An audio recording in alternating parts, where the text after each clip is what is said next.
Good morning, everybody. It is Friday, July 16th, 2021. I'm here with the great Billi Bhatti of lockbetting.com, of dirtysheets.com, of podcastonapoll.com. And we're going to give you a little preview of the Nitty Gritty Dirt Show and what you're going to hear over on russosbrand.com today. No, I'm sorry, patreon.com/Russo TWC. All right, Billy.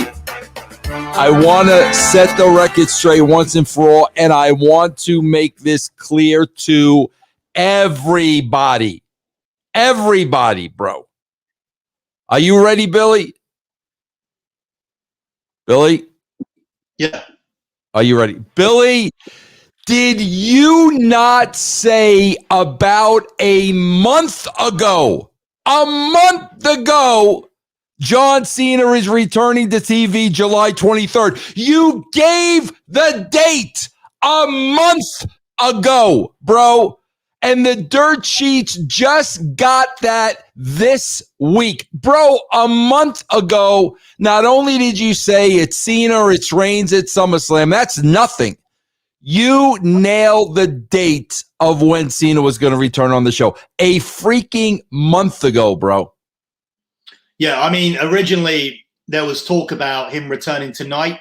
And if he'd returned tonight, that means they were going with the Vince McMahon idea of having Cena win the Money in the Bank and then just simply saying that he was going to choose Roman Reigns and picking SummerSlam as the date. There was big pushback from writers for that. And if Cena's obviously not coming through tonight, then the most likely date would be the one for next week.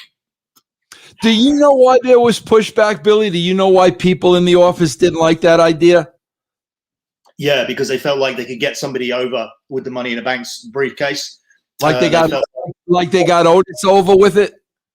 Exactly like that, yeah. So they wanted to there's pushes for Matt Riddle and Big E, different storylines for both. They're still undecided on either one, actually. So we'll talk about that on the other side, as we are now on Friday, and the WWE are back on the road tonight, back on TV, and they don't know who the Money in the Bank winner is going to be yet on Sunday. So today is Friday, and they don't know who the Money in the Bank winner is going to be. So that tells you the plans that they have for the Money in the Bank winner. They have two ideas, but they don't know what one they're going to go with. I'm going to talk about them both on the other side. Billy, on the other side, do you have any insight whatsoever into the Randy Orton situation? No, Randy Orton. It's obviously a medical issue at this point. So that's what it's going to be in terms of. So there's a law where it's in the US where you can't disclose that wider. So the only way that people would know is if Randy Orton had told them. But it's weird, like for Randy Orton, it's not for it not to be disclosed. That means it's not going to be a muscle pull, an ACL, a bone break, anything like that. It's going to be something odd for Randy Orton to be exercising his privacy rights for us to not know what it is. It's weird. Yeah, very weird, bro, especially with there not really being an explanation on TV, nothing being said. All right, bro, give me some tasty treats of what's on the other side, Billy. One thing I will say about it is that originally, because they went along with the excuse that Randy Orton missed his flight, which is why Riddle covered him in the Battle Royal, they genuinely believed that he would be back within a week, but he hasn't been. So yeah, whatever it was, whatever he told them, they thought he would be back in a week, but he hasn't. Wow, yeah. So I got some, not a load of stuff this week, but like interesting stuff we can get into again. I got information about Becky and some stuff that Becky might do moving forward. We touched on it before in terms of how she was very much touted, and how much she was very popular with commercial people and the networks that WWE work with. So yeah, there's lots of stuff in the pipeline, I think, for Becky, which is the main reason why I think she is coming back.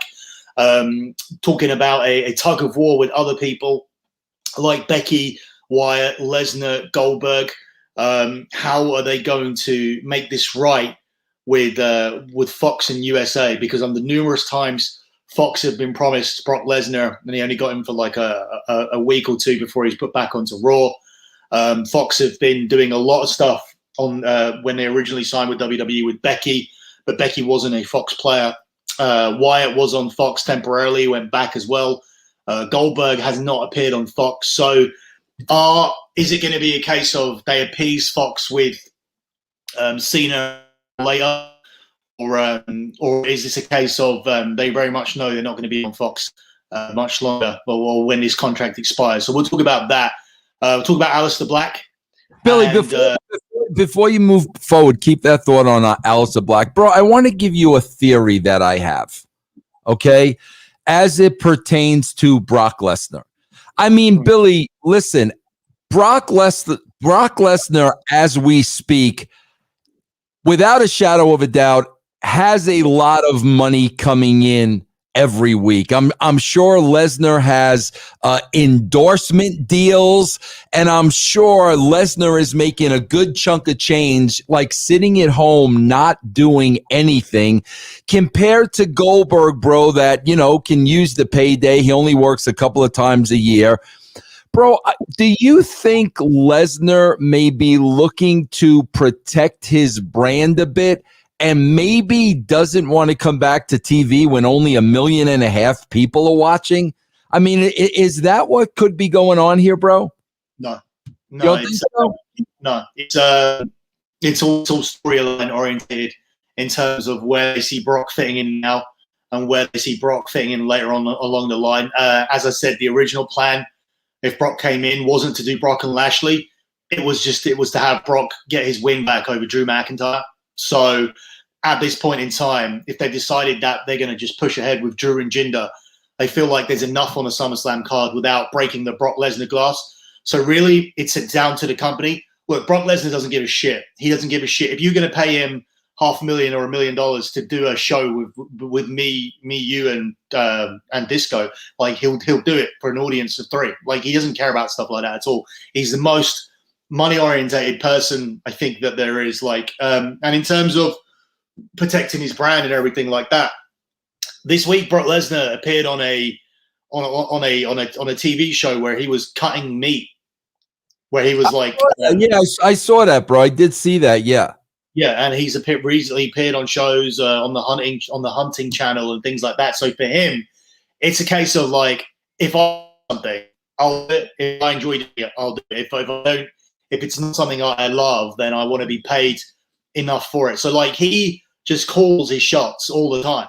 Like, in terms of all this like pro wrestling stuff that I've heard of before, in terms of, oh, he didn't want to lose to him and he didn't want to work with him, like, that's not Brock Lesnar at all.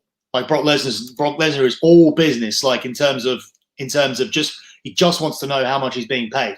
And in the sense of what you said, yeah, the fact that they announced Brock Lesnar's birthday recently this week tells me that the image rights deal has been re-signed. So anytime over the last month or so, Brock Lesnar has renewed his 1-year deal for $500,000 a year for them to start using his image, his name, his face on commercials and chairs and programs and whatever. So Brock now is essentially back, albeit spiritually right now, but he will be back physically in the ring. But I don't think that they need to do that. You've got to think here, like the deal, and I spoke about this on I did John's show this week, the 2-man power trip. Like, they had me on this week.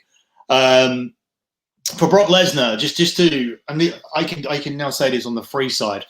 Brock Lesnar originally signed for WWE for $5 million a year. He then renewed twice at $3 million a year. When he was very much on the verge of going to UFC, and they were not ready to put Roman over Brock. Roman wasn't the star that he was supposed to be. They signed Brock Lesnar to a deal that was announced on ESPN for $9 million for 3 years. And that was in 2014. This was the last multi-year contract that Brock Lesnar signed.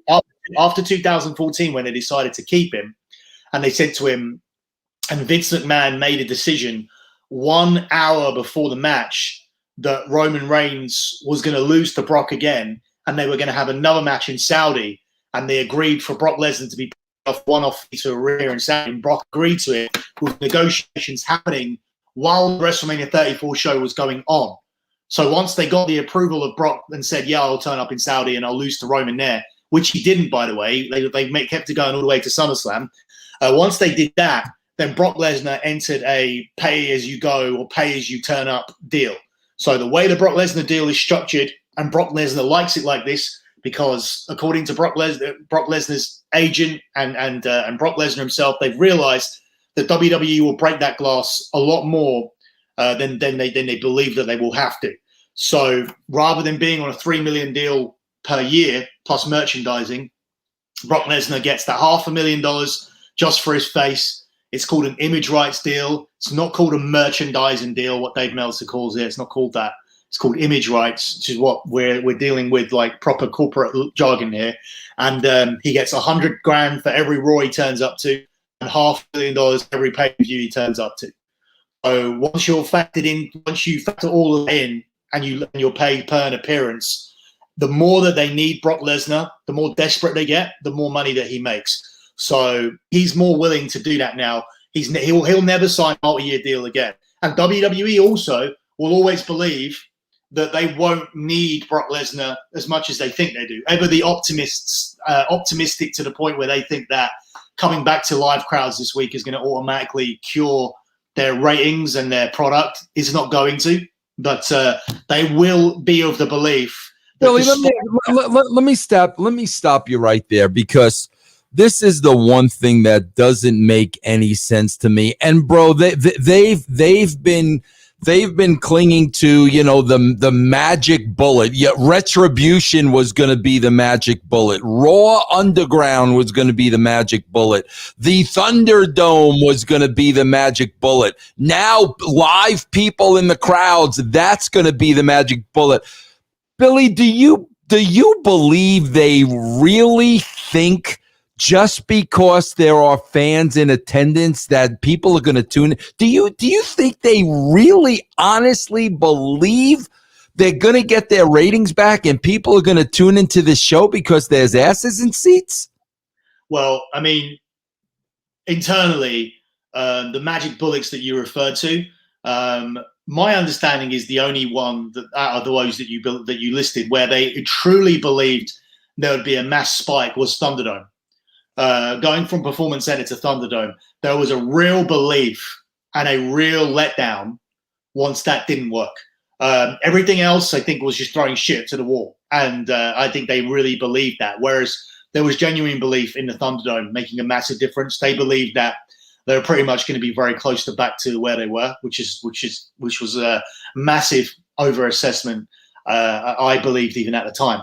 But in this instance, they very much believe it because not only do they have the live crowds coming back, but in order to sell tickets to these live crowds, they do have Bray, Cena, Becky, Lesnar, Goldberg, The Rock in November. So all this stuff's going to happen. And they believe those names are going to make a difference. But also the issue that they have is appeasing Fox and USA. I mean, everybody talks about, all the marks talk about, oh, this draft, who's going to go where? Who gives a shit? Like, who gives a fuck? Like, what combination of matches really interest you enough that you are going to believe that a draft any like monumental difference? The real draft is going on between the networks who are turning around and going, oh, I want Becky. Well, we want Brock. Well, they've had Brock for 2 years. So why don't we get Brock now? That's the real shit that's going on between the two networks. Billy, I swear to God, if I'm writing there, if I'm still head writer, I swear to God, as a shoot, I would let the networks draft. I literally would let the networks draft, see where those rosters fall, and then, okay, guys, this is who's on what show, go right away. That's what I would do, bro, because if they have the networks draft, they're never going to run into this situation, bro. But as long as they're putting players on each show, somebody's not going to be happy, bro. Let the networks do a legitimate draft. This guy on there, Tucker Carlson's huge balls. I watch Tucker Carlson every day, actually, in the morning. It says, I have SummerSlam tickets. I hope we get good stuff. Looking bleak, though, if no Cena or Brock. We just said that Cena is facing Roman in the main event. That is the main event of the show. And that is the reason why you don't need to play that Brock Lesnar card. Brock Lesnar will come in. They feel like this card is loaded up enough anyway, and that includes using the second Goldberg appearance of the year, because he gets $2 million to do 2 matches a year, and he owes them the second match. And it was Goldberg's choice to not be at WrestleMania, and where he would have beaten AJ Styles. But the issue is Goldberg lost his last 2 matches in under 3 minutes to Drew McIntyre and Braun Strowman. So I don't know who's going to believe that he's going to beat Bobby Lashley at SummerSlam. That's the only issue I think that there is with that match. But also that does tie in with the fact that when you put a match on there like that, it does tie in with this SummerSlam show being finished in 3 hours. I'm waiting for the dirt sheets to have that story. You're gonna see that story about a week before, where they're turning around and going, length of SummerSlam. Oh, it's now being reported by Sean Ross Sapp, probably. SummerSlam is going to be a 3-hour show. What? Like, it's infuriating stuff. It's almost like breaking stuff too early. Yeah, I guarantee you a guy like a Nick Khan comes in, and Nick Khan looks at those 5 hours, 6 hours show, and a guy like Nick Khan's got to say, "What are you, out of your effing mind?" I mean, there's no way, bro. So yeah, bro, we got to get back to actually, it. With that said, it was Barrios before Khan that wanted those longer pay-per-views, and his thinking was it doesn't matter if they're boring. It doesn't matter if people are entertaining. Your hardcore fan base will consume the 4 or 5 hours. And what that meant was, from advertising purposes, they were able to deliver a higher number of hours consumed on the network per month. So they were giving out these, when they had 4 or 5 hour pay-per-views, they were giving out ridiculous content hours. And that was a design, not by Vince, but he was being told by his executives that if you make the pay-per-views are the things that are getting the biggest ratings. So if you make them longer, then they'll watch for longer. But do you know what happened this month? I should have saved this for the other side. Actually, I will. Okay, save it for the other side. Save it for the other side, bro. Pay-per-view. I'll give you a tease. Pay-per-views are being beaten by a different show. Interesting. Yeah. Don't tell me pay-per-views are getting beat by the show where we go find Booker T's robe. They're not getting beat by that show, are they? No, that's not a network show. Okay, all right. What else is on the other side, Billy, before we wrap this up? Yeah, so just talking about SummerSlam, talking about Money in the Bank weekend, little bits and pieces from that. And this Aleister Black story is the main thing I want to focus on, because he actually had a route back to WWE. And his choice was made based on, there was part of it was financial, part of it was down to opportunities, but part of it is so ridiculous that we need to give this some discussion. We need to talk about how he reached this decision. What does this say? Billy Killen Dane says people need to stop reporting Meltzer's word as fact. Said it on Wrestle Talk. Yeah, that's what they do though, and he's not held accountable for being wrong. Before Eva Marie debuted, we just laughing about the fact that he thought that was a babyface.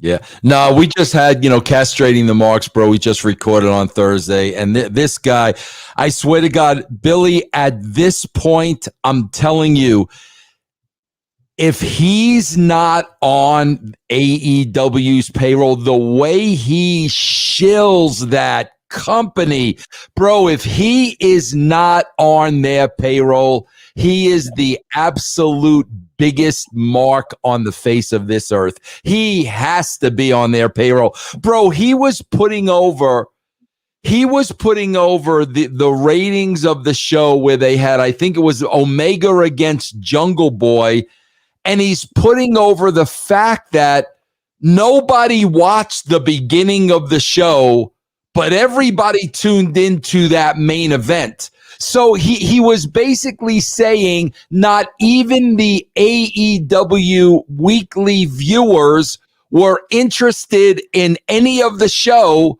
but the main event. And he was actually putting that over. And I'm like, bro, do you hear what you're saying? You're actually saying that even the AEW fans tuned out of this show and all they were interested in was the main event. And he was putting that over as a positive, bro. I saw him go to great lengths when they were on Fridays to go through and find all the DVR numbers, and he was doing all of this. Oh well, there was this many. He goes, "This is the rating, but these were like the DVR numbers." He goes, if you add this amount of consumption to this, it actually all amounts up to a pretty solid number. Like overall, it's like, dude, come on. Yeah, exactly. All right, Billy, let's talk about I'm interested to see with the what was it, World Cup 2020, is that what it was? Euro 2020. Euro 2020, and I'm curious to see, because how many what is it, 96 months in a row? It will be 98 at the end of this month. That's what I was going to ask you. How is the end of this month looking? What I'm saying, bro, is Billy has a company online, lockbetting.com, and bro, his company has made money for, it's going to be 98 months in a row. Bro, I don't know if you know how incredible that is. Ask Disco. In the black, 98 months in a row, and you could look up all the data to see for yourself. Yeah. So, Billy, you did well then. I was thinking about you, Billy, because I'm like, man, I know you really wanted England to win. But again, bro, you've got lock betting, and you've got to be honest with your people. That must be difficult for you, bro, when you're pulling for somebody, and sometimes you might have to go against who you're pulling for. Is that tough? It was tough. So if you look through this month here, it's already at, I hate when the camera doesn't pick it up. It's already at 2,066 up. Yep, we see that. I'm not going to lose 2,066. So that's why it is going to be the 98th month. But if you look here on the P&L sheet, we ended up taking Italy. We took that game as a draw. We took under 2.5 goals, and we ended up taking Italy to win on penalties, simply just because we all me and my team and everybody we spoke to, we felt like England had 90 minutes to win that game. History dictates that England's penalty shootout record is really, really poor. So the difference was between taking the draw market in over 90 minutes was 2-1 or slightly higher than 2-1. Italy to win on penalties was plus 1,200. So all you had to do was navigate an extra 30 minutes, which is notoriously cagey, and then you'd be going against England, who've never ever win shootouts in a major tournament. So for us, it was a very, very good bet, as opposed to taking the plus 250 or whatever. We ended up taking the plus 1,200. So yeah, we're in a good situation there. We'd already won money on England to reach the final anyway, because England's route to the final was very clear for us. And once we got to the final, as an Englishman, I would have been happy if we won. At lockbetting.com, they all ended up getting a better result. I spoke on my podcast this week about client loyalty. And these are genuine messages that are in my group chat, and I'll send them to you in email this week. Just to clarify what I'm saying. So these guys were going, come on England, I hope England do it. So I put a message in my group chat saying, we are we're all in a better financial. You're all going to make more money if Italy win, because in the position that we're in now, because England haven't won in the 90 minutes, we're all going to make much more money on Italy. They're like, oh, we don't care. We just want it to come home. Like, we want England to win for you. It's like, okay, so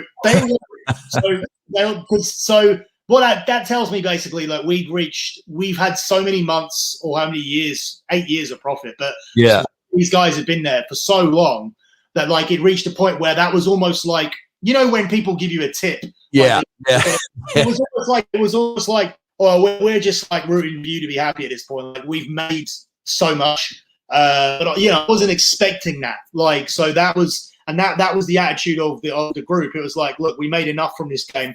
We already won on the draw. Like, we don't need the shootout. Like, we'd rather England win. So yeah, that was interesting this week. That's awesome. So tell everybody how to go to lockbetting.com, bro. Yeah, so lockbetting.com is the site. I'll be honest with you now. Euro 2020 is done. The football season starts in August, and the Olympics reaches its main peak in August as well. So I would be signing up now on August the 1st to make sure you get the most of that. I mean, the NBA in itself has got a maximum of 3 games left. And so you're really only signing up for baseball at the moment. So yeah, I would be, and the Gold Cup. We won last night. We won a bet on the Gold Cup last night with USA minus 2.5 goals. So yeah, I would be signing up on August the 1st, because that's when you're going to be getting soccer futures, new soccer season, Olympics, US Open tennis, NFL futures will begin. Me and Cav will start producing NFL content from August. So yeah, August is the biggest month that we have. June obviously was huge because we had the major tournament going, but normally every year it's August. Plus, it's the end of my financial year. So the way that a lockbetting.com year works is it goes from August to August. So we'll be drawing the line under 2020, 2021 in July. So this is the last month of my financial year, and we begin again in August. So you sign up in August and you stay there for a year. You get the full effects of the whole year. You get all the soccer futures, all the NFL futures, an entire NFL season, an entire soccer season.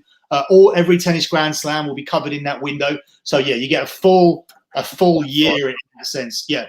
So that I'd be looking at August 100%. Other places to find me, thedirtysheets.com is where I give all my wrestling news, and me and Vince will break it down before people can hopefully steal it. And then Podcast and a Poll. Someone just said I need a haircut. Oh, God, bro, please. I wish my hair was that long, man. Are you kidding me? Show your mom a picture of me. Tell me what she says. Yeah, podcastandapoll.com is our Podcast and a Poll Patreon.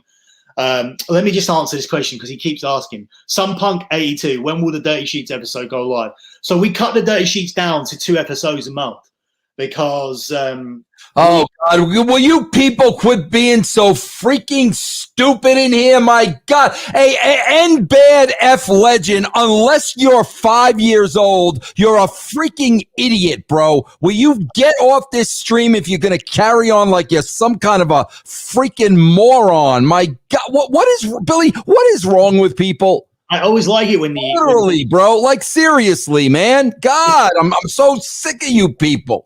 The fat receding hairline people with 6 chins will be the ones that don't have their picture up. Oh my God, bro, please. All right, Billy, go ahead, man. Yeah, so podcastandapoll.com is where we have all our bonus podcasts for podcastandapoll.com.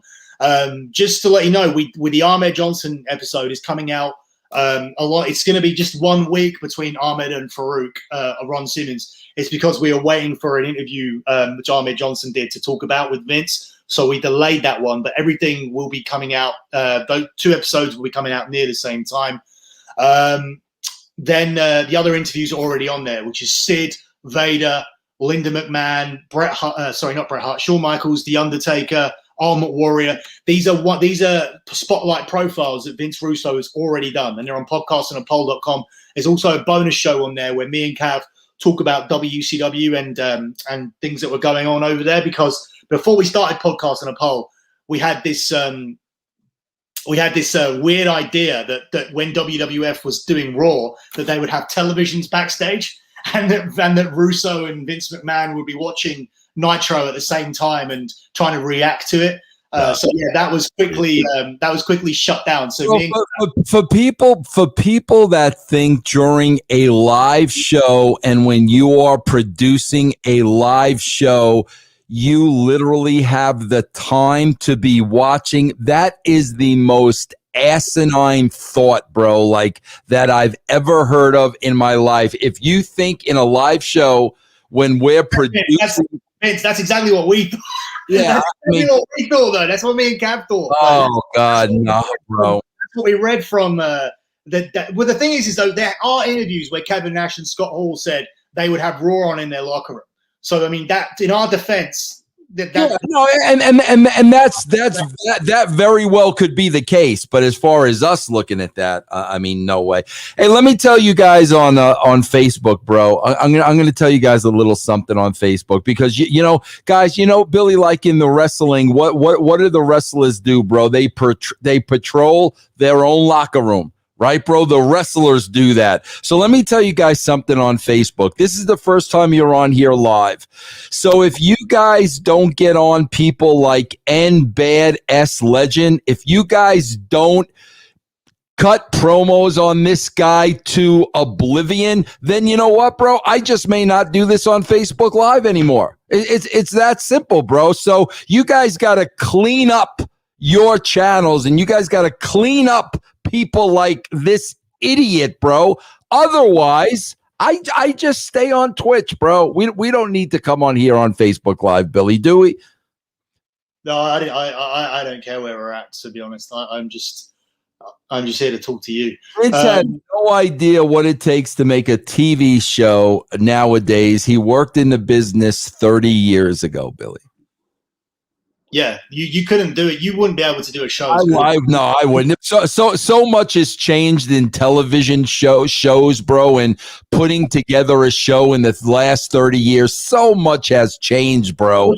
Look how good Raw is now. Of course, absolutely, bro. Of course, bro. I don't know how to boot. I got to get Martin in here, bro. I don't know how to boot Facebook people, bro. That's why I can't boot this moron. So podcast, I was talking about a podcast on our cold Patreon, but the free podcast on a poll, which this month looks at July 97, is available on podcast on a poll on iTunes this week. So that's July 97. That's the Canadian Stampede. Oh shit. I forgot to do something today, but I will do it on the others. I wanted to get your live reaction to Vince being gay with Sean in the ring. Okay, well, let's do that on the other side, bro. Yeah. Holy shit! Gay or not gay? And Cav actually found the clip of the honky tonk man making his comments. Oh God! So he's actually put it on the podcast in a poll episode. So we're going to talk about that. That's a long time rumor about the relationship between Vince and Sean. We address it on podcastinapoll.com. Look at the Canadian Stampede. Look at the situation with Ahmed Johnson being injured, the New Nation. Everything is on there this month on July 97. And as I always say, Podcast in a Poll is short. So if you're hearing the show plugged in for the first time and you're thinking, oh, I don't want to jump in at July 97, I've missed it. You haven't. You've missed 6 months and you've missed 6 shows, which are an hour or less. So it will not take you long to catch up and get to where we're at with Podcast in a Poll. And that's been done on purpose. Yes. All right. We are going to jump to the other side, guys. We're going to jump to patreon.com/Russo TWC. Guys, you can get the show in its entirety. It starts at 75 cents a week, bro. For 75 cents a week, you can get the real scoop from Billy. We're going to hop over there now, guys. Vince. Can I... I gotta write this guy's name down, bro, so I could go in and get rid of this idiot. Here's the other thing about this type of guy this week. I saw somebody on my Twitter account. We're gonna go long here. Because I'm gonna start a story that's gonna take 5 minutes now. Yeah. Because you get idiots like this, right? And I never come on here, and because there's always going to be new people coming on. and you're more well known than me in wrestling circles. So I never come out here and reintroduce myself or try and talk about credentials or anything like that. But this week there was a guy on Twitter and he was trying to be complimentary to me. And he was saying, Billi Bhatti and Brad Shepard are the two guys that get the most stuff wrong, because Disco was criticizing Brad Shepard. Let me tell you who Brad Shepard is, and like to make the difference of the comparison here. Brad Shepard, Disco was criticizing Brad Shepard for never being in the wrestling industry. He said he knows nothing about the wrestling industry. He's never been involved or anything. At which point I also said to him, Brad Shepard is also a guy who stole stories from the Dirty Sheets Patreon and has never been involved in a wrestling industry. And my involvement in the wrestling industry was very short, but very, very simple. And I'm going to be maybe egotistical here, but I don't care, because I've never come on this show and said it. But I truly believe without me and without the extra reality show I did, because I did Big Brother, right? As you know. Mm-hmm. But then I also did a show at the end of Big Brother called What the Housemates Did Next. And my participation on What the Housemates Did Next involved me having my first wrestling match, right? The build up to that was me going on a show called Big Brother's Little Brother and doing my wrestling training every week. So I told you the producers didn't want me to be evicted. So because I was a big character. So they kept me on television for 8 weeks longer, right? Being on Big Brother's Big Mouth, which is the talk show, and Big Brother's Little Brother doing my wrestling training. So by the time I did my wrestling match, I ended up having, doesn't sound like loads of people, but there was 400 people in attendance, right, on the show. The show, the Big Brothers What the Housemate Did Next, did a 6.4 million rating. That's the most people to watch wrestling in this country since Big Daddy was wrestling in 1981, where they did 10 million people. Wow. So without me bringing in these people, without me taking the attendances from up to 400 from 40 people, without me putting British wrestling in front of 4.6 million people, you don't end up with Drew McIntyre getting signed. You don't get Sheamus getting signed. You don't end up with Rockstar Spud getting signed. You don't end up with an NXT UK. You don't end up with any of this happening because there's zero awareness. All of these guys were taking a shit in the woods until I did Big Brother and put British wrestling back on TV. So if you don't want to believe that, that's fine. Like that will forever be fact, because you can look it up, and that will forever be a legacy that I can hold back. I don't come and talk about it. I don't like to. It really fucks off British wrestlers to know that that's the reason, and they don't want to hear about it. But the fact is that without 4.6 million people watching that show, British wrestling was dying on its ass in 2007. It was dead. I mean, I participated in shows in places like Orpington, Kent, where the people are 99.5% white. And I saw 3 Asian families in the crowd. Do you understand what that means? To get these people to come to these towns where they would never visit.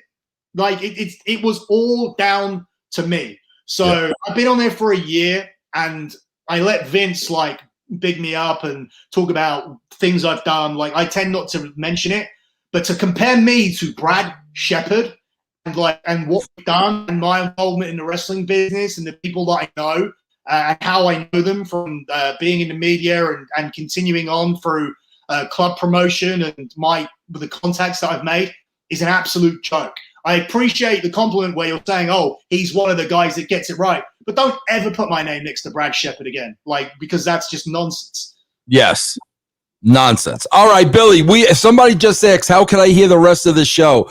Bro, the address is right there. Patreon.com/Russo TWC. That's where you will get what Billy and I are going to go talk about next.